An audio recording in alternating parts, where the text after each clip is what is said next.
BP is saying now it shares the blame for the explosion on the Deepwater Horizon rig that started the worst oil spill in American history.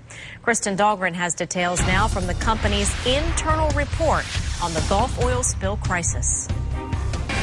143 days after the explosion that killed 11 and spilled millions of barrels of oil into the Gulf of Mexico, BP is now spreading blame. These involved a number of companies, including BP. In its almost 200-page report, BP's safety officer outlines results of its internal investigation, finding no single factor, but a series of failures.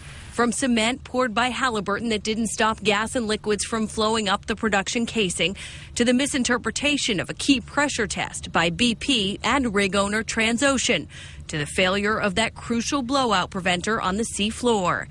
Even the rig's own workers are criticized for their conduct during the emergency.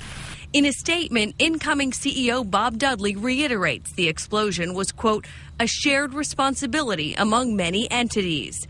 Transocean answered with a statement of its own, calling it, quote, a self-serving report that attempts to conceal the critical factor that set the stage for the Macondo incident, BP's fatally flawed well design.